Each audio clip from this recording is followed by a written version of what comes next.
even if we are not participating in sin, if we stand idly by and watch it happen, aren't we guilty of it? Well, that's an interesting question, isn't it?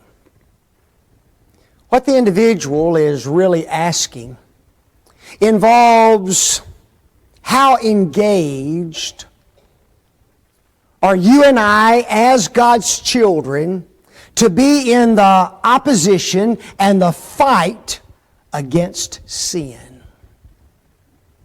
Now, there's absolutely no doubt that God does not want any of us participating in the transgression of His will. When John wrote the first epistle, he says this, "My little children, these things write I unto you, that ye sin not." The very moment that you and I engage in sin, participate in sin, we cease being on the side of God and we start fighting for the cause of Satan.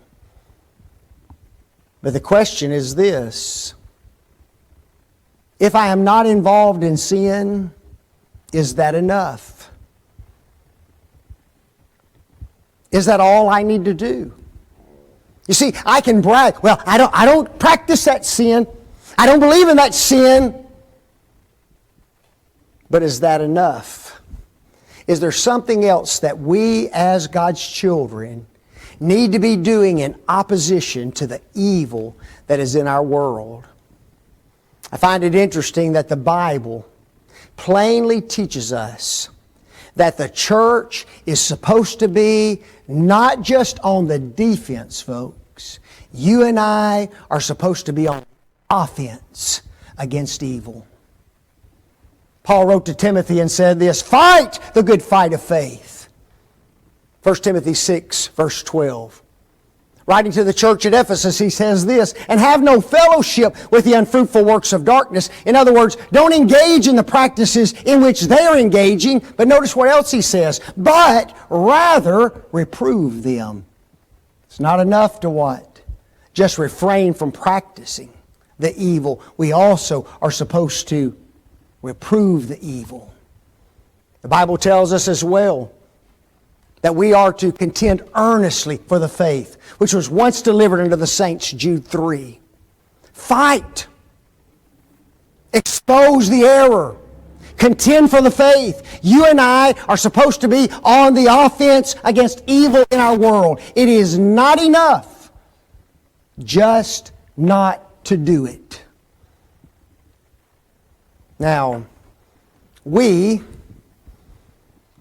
as the church, have justified ourselves oftentimes by saying this, well, there's nothing I can do. Isn't that what we say? I'm just one little person. I don't practice that stuff. I don't engage in that evil. And what else do you expect me to do? There's nothing else I can really do. And yet that's not the case at all, folks. I've got 200 things in the next 40 slides that we can do. I'm just kidding. But there are some things we can do. Folks, I can decide that from now on, I'm going to speak up rather than constantly remaining quiet about the evil in this world out of fear of being ridiculed and criticized or out of the fear of being ostracized by others. I am a child of God. I'm going to stand for the right. We need to open our mouths and stand in opposition to some of this mess that's going on in our world today. Secondly, I don't have to support a business that's engaged in those kind of activities. Now notice, I'm leaving that up to you. I'm not telling you have to boycott a certain business, but folks, it is one of the ways that you and I can stand against the sin that is in this world. How about this one? I can write letters To individuals who are in positions of authority, can I not?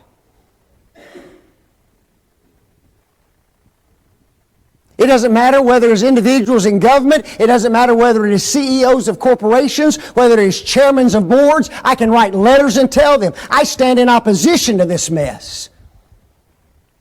And folks, you matter because you are either one of their constituents or one of their customers. And that's important. Notice too, you and I can make phone calls to those in political offices, can't we?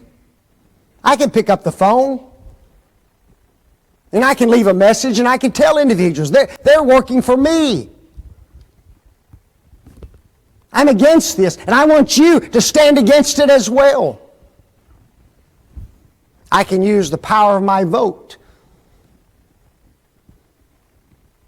to make certain that righteousness rules and reigns in a nation. The Bible tells us that righteousness exalteth a nation, but sin is a reproach to any people. I can be part of an organization that stands against the evils of this world. You and I can run for public office as Christians, can't we? And we can have an influence in our community, in our city, in our state, in our nation. We can also actively engage in the soul-winning process. And you and I can go out and we can win one soul at a time. Because you see, every soul that we save changes a heart, my friends. Don't tell me there's nothing we can do. There's plenty we can do. There's plenty we must be doing.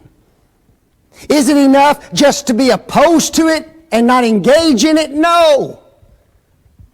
Not if we're going to rid this old world of sin and iniquity. You and I are going to have to fight, and fight diligently, aren't we?